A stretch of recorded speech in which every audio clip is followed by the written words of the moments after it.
In the restaurant mode, you get the floor maps and their tables first, whereas in the retail mode, you will already be in the sales menu. The floor maps are part of the restaurant's dine-in module. We will now talk about the delivery module. This is the delivery page. At first, you get the customer's page, where you will enter their phone number. If the customer is not registered, the system will let you know. If the customer is registered, you will see all their data. Click on Yes if you want to create a new customer. Write their name and their address and then save. We can register multiple addresses for a customer. There is an address 1, address 2, and address 3. Whenever they call, we can choose the address they are in, and click on Add Order. Choose the items the customer asks for and send them to the kitchen. Click on Back and go into the Orders page. This is where you have your pending orders. In the Customers page, if you click on Home, you can go back to the floor map. If you click on Clear, you create a new customer. If you get a registered customer, let's say their search key is 1, you will automatically get all the customer's information and you can add their order. In the Orders page, you have the orders you sent to the kitchen, you have the drivers and their names, their number of orders, and the total of the tickets they are assigned. For example, this driver has a total of $2 from this order that has not been settled.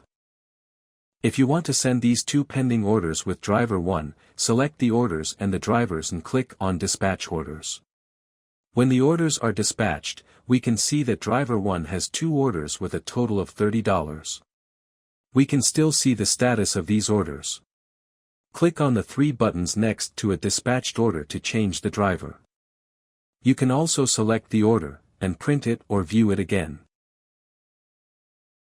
After selecting the order, you can click on Done if the order was delivered but not settled with the driver.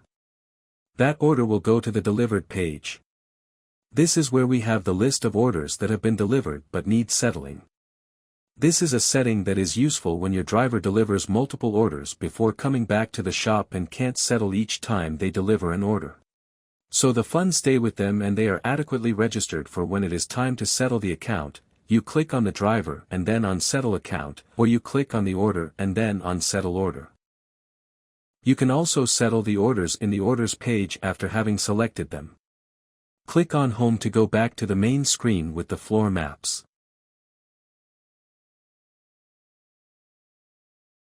We are now going to explain the Edit Sales menu. That is where you can review all the tickets that have been made using the software. Click on the magnifying glass and then on Execute. You can look for the tickets through their number, start date, end date or username. We will set the start date as of yesterday, and end date as of today in order to review yesterday's tickets. After you click on Execute, you will see all of yesterday's tickets. When you click on Reset and then Execute, you will get today's tickets. When you double-click on a ticket, you will open it and it will be displayed in the form of a detailed receipt. You can edit the ticket if it hasn't gone through the close cache. Let's take a ticket from the day before yesterday. If it has gone through the close cache, the edit button would be hashed so you wouldn't be able to make any edits. However, you can make a refund. This ticket has been registered in the close cache. The only way you can return the money is through the refund option.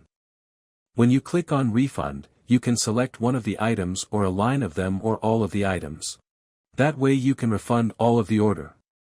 This page is similar to the sales screen, and when you click on Pay, all of the total price will be redacted from the cash register, and all of the items will go back in stock. After having made this refund, go to the close cache, and you can see the $79 refund. If we want to make an edit to a ticket, we can either make it in the same day or before the close cache. If you edit a ticket, you will get the main sales panel. You can change the price and make discounts. This error shows up because we need to specify whether or not we can discount a certain item. We can also make a discount on the ticket's total. We can delete the whole ticket. When we search for it again, we will find that the order is gone. We can also print out the order. For example, when you select this order, you can click on the print button above and you will be able to print it out.